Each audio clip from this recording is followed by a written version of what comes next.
Galera, dentro disso que vocês comentaram, a gente recebeu também muita pergunta relacionada a como conciliar a escola com os estudos para o pais. Amanda, Ana Carolina, Ana Clara, Ana Luísa, Júlia, Maria Heloísa, todo mundo mandou pergunta relacionada a isso. E a gente recebeu uma outra que é relacionada mais à matéria da escola, do colégio, da Amanda. Ela perguntou qual é a matéria que ela deve focar mais, se tem uma que pode ajudar mais do que outras também. Tá, legal. Vou começar com essa de conciliar, né? Como é que você concilia aí escola e pais? Então, como eu já falei, né? São coisas diferentes, então são estudos diferentes, né? Lógico que tem o conteúdo da escola que vai te ajudar no pais, mas estudar para o pais envolve algumas coisas que a escola acaba não cobrindo, assim, por exemplo, a questão das obras. Então, o estudo do pais, ele é diferente do estudo da escola, por mais que sejam coisas que caminhem juntas, né? É legal você estudar para os dois, são coisas diferentes. Então, uma forma, por exemplo, de conciliar o estudo do pais com o estudo da escola é você ver como que o pai está cobrando aquele conteúdo que você está estudando na escola. Então, vamos supor que eu estou estudando conteúdo, sei lá, de geografia física.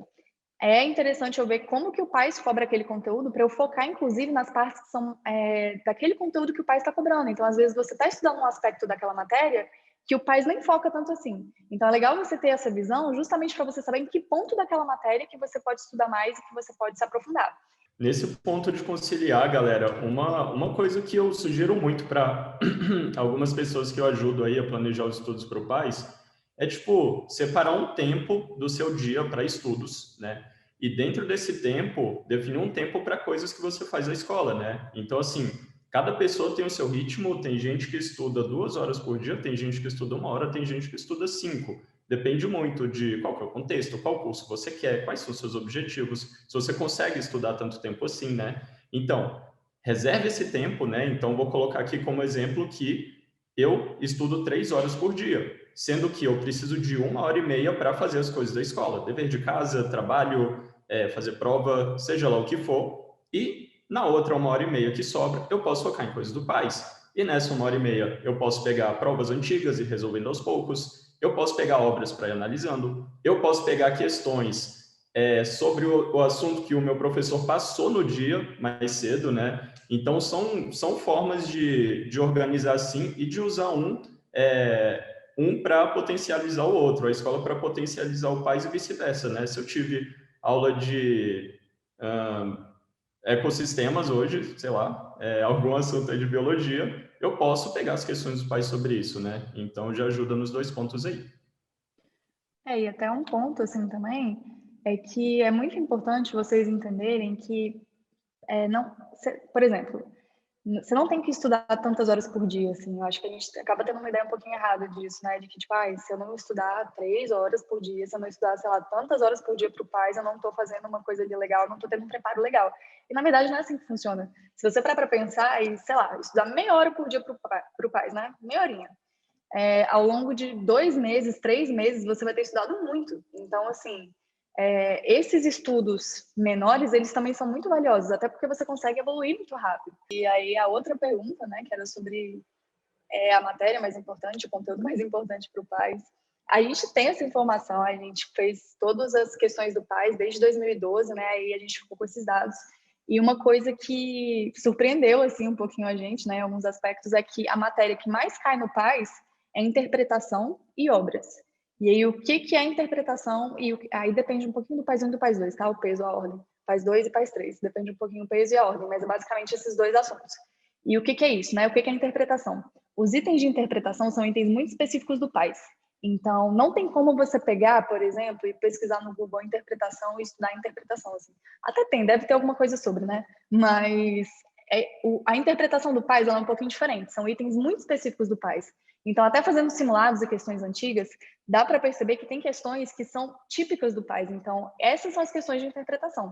A única forma de você estudar essa questão, esse assunto, né, essa matéria, enfim, é você fazendo as provas antigas e praticando esse tipo de questão, porque são muito específicas do PAS. E obras, né? As obras são muitas obras, né? De novo, como eu já tinha falado, são muitas obras, então é muito importante você estudar as obras, porque caem muitos itens diretamente sobre as obras, mas também caem muitos itens que são relacionados às obras. Então, uma coisa que é interessante vocês olharem é que, por exemplo, às vezes você está lá estudando uma obra de, sei lá, que o contexto histórico dessa obra é ditadura militar. É possível que o PAS cobre um item de história a partir dessa obra. Então, o item ele é de história, ele é sobre ditadura, mas o PAS vai cobrar ele por conta da obra, porque falou da obra lá no enunciado. Então, às vezes, até estudando as obras, vocês conseguem pegar algumas dicas de conteúdos que vocês podem revisar, enfim, dar uma olhada, porque o PAS também faz muito isso, assim, de ter uma obra e cobrar coisas a partir dessa obra, que não são coisas necessariamente da obra, mas que são cobradas por meio das obras, né? Então, foca muito nisso. E exatas também cai muito, gente. Não dá para não falar disso, né?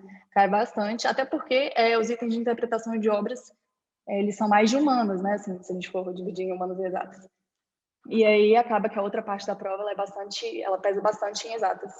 Então, é por aí, né? Obras, interpretação e exatas. Boa, boa.